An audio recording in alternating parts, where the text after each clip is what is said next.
ഇന്നൊരു സ്പെഷ്യൽ വ്ളോഗാണ്. ഈ കുനുകുന കാണുന്ന സംഭവം എന്താണെന്ന് മനസ്സിലായോ?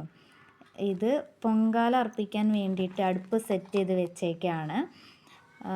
ഞങ്ങൾ തൊട്ടടുത്ത അമ്പലത്തിൽ അന്നപൂർണേശ്വരിക്ക് പൊങ്കാല അർപ്പിക്കുന്ന ദിവസമാണ്. അപ്പോൾ അതിന് വേണ്ടിയിട്ട് അടുപ്പ് കൂട്ടി വെച്ചതാണ്.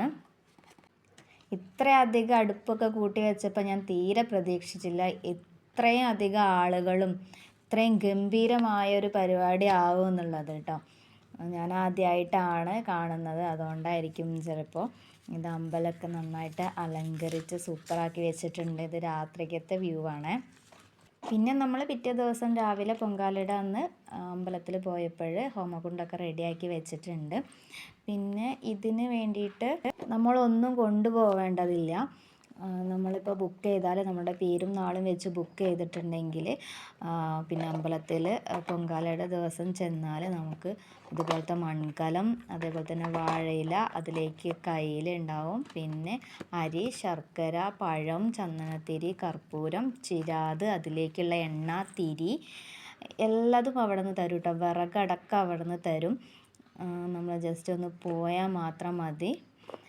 അവർ പിന്നെ അടുപ്പൊക്കെ സെറ്റ് ചെയ്ത് വെച്ചിട്ടുണ്ടാവും. നമ്മൾ അവിടെ ചെന്ന് കലം വാങ്ങിക്കുക. അതിൽ മഞ്ഞളും സിന്ദൂരം നമ്മൾ തന്നെ എടുത്ത് തേച്ചിട്ട് ഈ അടുപ്പിൽ കൊണ്ടുവയ്ക്കുക. ഇനി ചടങ്ങുകളാണ്. ഈ കൊടി ഉയർത്തിയതിന് ശേഷം അകത്തെ ഹോമകുണ്ടം കത്തിക്കും. ആ ഹോമകുണ്ടത്തിൽ നിന്ന് തീയെടുത്തിട്ട് ഒരടുപ്പ് കൂട്ടി വെച്ചിട്ടുണ്ടല്ലോ അവിടെ, അതിൻ്റെ മുകളിൽ ഒരു വലിയ ഉരുളി വെച്ചിട്ടുണ്ടാകും. അപ്പോൾ ഈ അടുപ്പ് കത്തിക്കും. എന്നിട്ട് ആ ഉരുളിയിൽ വെള്ളം വെച്ചിട്ട് അതിലേക്ക് അരിയിടും. അതിന് ശേഷം ആ അടുപ്പിൽ നിന്ന് തീയെടുത്തിട്ട് നമ്മൾ വെച്ച എല്ലാ അടുപ്പുകളിലേക്കും വന്നിട്ട് ഇവർ തന്നെ വന്നിട്ട് കത്തിക്കുകയാണ് ചെയ്യുക.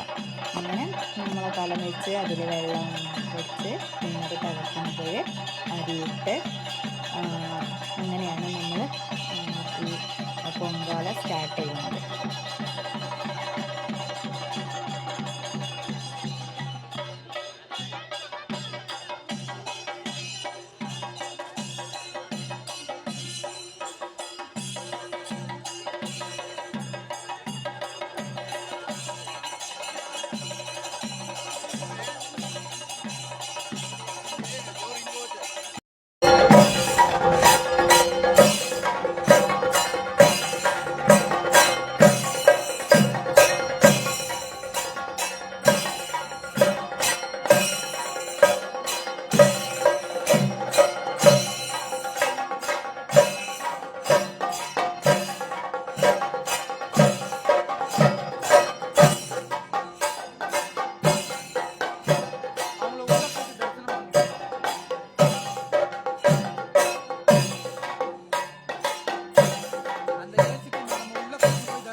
ആ ഗ്രൗണ്ട് മൊത്തം ആകെ പുകയായി.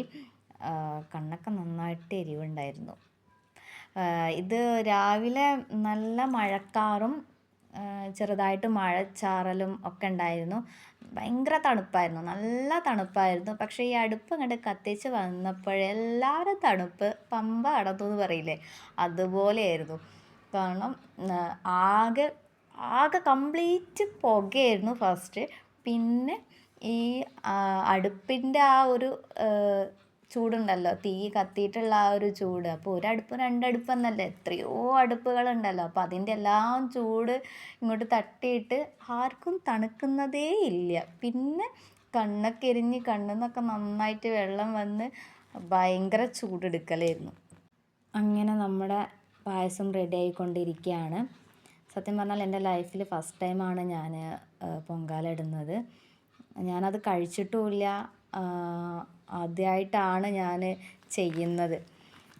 അപ്പോൾ അതിൻ്റെ ഒരു എക്സൈറ്റ്മെൻറ്റാണ്. ചെയ്യാൻ പറ്റുമെന്ന് ഒരിക്കലും എനിക്ക് ഉറപ്പില്ലായിരുന്നു. പിന്നെ എന്തോ ഒരു ഭാഗ്യം കൊണ്ട് ചെയ്യാൻ പറ്റിയതാണ്. പൊങ്കാല ഇടാനൊക്കെ ഒരു പ്രത്യേക ഭാഗ്യം വേണമെന്നൊക്കെ ആരൊക്കെയോ പറഞ്ഞ് കേട്ടിട്ടുണ്ട് ഞാൻ. ആ ഭാഗ്യം എനിക്കിപ്പോഴാണ് വന്നത്. അപ്പോൾ അതിൻ്റെ ഇടയിൽ ഞങ്ങൾക്ക് മോരും വെള്ളമൊക്കെ കിട്ടിയിട്ടോ. ശിവ മോരും വെള്ളം കുടിക്കുകയാണ്. ആകെ ടയേർഡായിരുന്നു ആൾ. രാവിലെ തന്നെ അമ്പലത്തിൽ വന്നൊക്കെ ചെയ്തപ്പോൾ ഫുഡൊന്നും കഴിക്കാൻ പറ്റില്ല. അങ്ങനെ എല്ലാതും സെറ്റ് ചെയ്തു. അപ്പോഴേക്ക് ദേവീനെ എഴുന്നള്ളിക്കുകയാണ്. അപ്പം ഇവർ ദേവീനെയും കൊണ്ട് വന്ന് നമ്മളെ പായസത്തിലൊക്കെ ഇവർ തീർത്ഥം തളിക്കും. എന്നിട്ട് അതിൽ പൂവൊക്കെ ഇട്ട് നമ്മൾ ദക്ഷിണയൊക്കെ കൊടുത്ത് അവർ നമ്മളെ കലത്തുനിന്ന് കുറച്ചെടുത്തിട്ട് പ്രസാദത്തിന് വേണ്ടിയിട്ട് കുറച്ചെടുത്തിട്ട് അവരെ പാത്രത്തിലാക്കിയിട്ട് അവർ അമ്പലത്തിലേക്ക്.